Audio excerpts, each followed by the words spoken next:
48টি দেশের বিশ্বকাপ ফুটবল প্রতিযোগিতা এখন 2টি দেশের মধ্যে সীমাবদ্ধ হয়ে গেছে। ফাইনালের লড়াইয়ে আর্জেন্টিনা এবং স্পেন মুখোমুখি। তো আমরা এই ভিডিওতে স্পেন এবং আর্জেন্টিনার মুখোমুখি লড়াইয়ের পরিসংখ্যানটা জানার চেষ্টা করব। সব মিলিয়ে এ পর্যন্ত আর্জেন্টিনা এবং স্পেন মুখোমুখি হয় 14 বার। এই পরিসংখ্যানটা একেবারে সমানে সমান, যেখানে 6 বার আর্জেন্টিনা জয়ী, 6 বার ঠিক সমান 6 বার স্পেন জয়ী, আর বাকি 2টা ম্যাচ ড্র হয়েছে।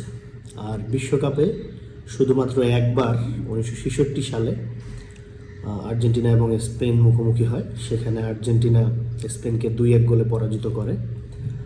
আর বড় ব্যবধানে জয়ের মধ্যে 2010 সালে স্পেন বিশ্বকাপ ফুটবলে চ্যাম্পিয়ন হওয়ার পর আর্জেন্টিনার সাথে একটা প্রীতি ফুটবল ম্যাচ খেলে, সেখানে আর্জেন্টিনা 4-1 গোলে স্পেনকে পরাজিত করে। এবং সবশেষ 2018 সালে স্পেনের সাথে আর্জেন্টিনার মুখোমুখি লড়াইয়ে স্পেন আর্জেন্টিনাকে 6-1 গোলে পরাজিত করে। আপনারা যারা ফুটবল ফলো করেন তারা জানেন 2018 সালে আর্জেন্টিনার ফুটবলের খুবই ভঙ্গুর অবস্থা ছিল। ওই অবস্থা এখন বর্তমানে নাই। 2018 সালের বিশ্বকাপ চান্স পেতে আর্জেন্টিনাকে খুবই বেগ পেতে হয়। ওই সময় টিমের স্টাফ থেকে শুরু করে খেলোয়াড়দের মধ্যে একটা ভিন্ন রকম পরিবেশ ছিল। ওই সময় মেসি 2016 সালের কোপা আমেরিকার ফাইনালে ট্রাইব্রেকার মিস করার পরে সে বিশ্বকাপ না আন্তর্জাতিক ফুটবল থেকে অবসরের ঘোষণা দিয়েছিল। পরে অনেক নাটকীয়তার মাধ্যমে আবার সে ফিরে আসে এবং মেসির নৈপুণ্যেই ওইবার 2018 সালে আর্জেন্টিনা ওয়ার্ল্ড কাপের সুযোগ পায়, কিন্তু খুব একটা ভালো করতে পারেনি, এটা সবাই জানেন। তো ওই সময়ই স্পেনের সাথে আর্জেন্টিনার একটা ম্যাচ হয়, যেখানে আর্জেন্টিনা 6-1 গোলে স্পেনের কাছে পরাজিত হয়। এরপর আর্জেন্টিনাকে আর পিছন ফিরে তাকাতে হয়নি। এখন জানেনই আর্জেন্টিনার এখন বেশ ভালো সময়।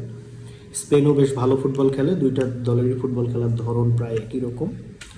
তো আমরা আশা করছি যে খুবই চমৎকার একটা ফুটবল ম্যাচ উপভোগ করব বিশ্বকাপের ফাইনালে।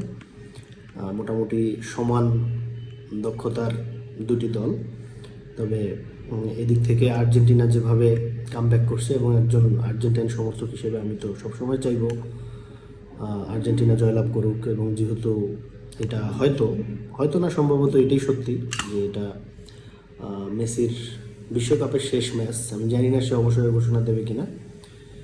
বিশ্বকাপের ফাইনালের মঞ্চে তার শেষ খেলা, তো তার নৈপুণ্যটাও আমরা শেষবারের মতো হয়তো দেখব। এবং আমরা আশা করি যে এই লেজেন্ডের হাতেই আবার ওয়ার্ল্ড কাপটা উঠুক, বাকিটা মাঠের খেলায় পরিষ্কার হবে। পরবর্তীতে বিশ্বকাপের ফাইনালের আগে হয়তো আরও নতুন কোনো ভিডিওতে আপনাদের সাথে আবার কথা হবে। ধন্যবাদ সবাইকে।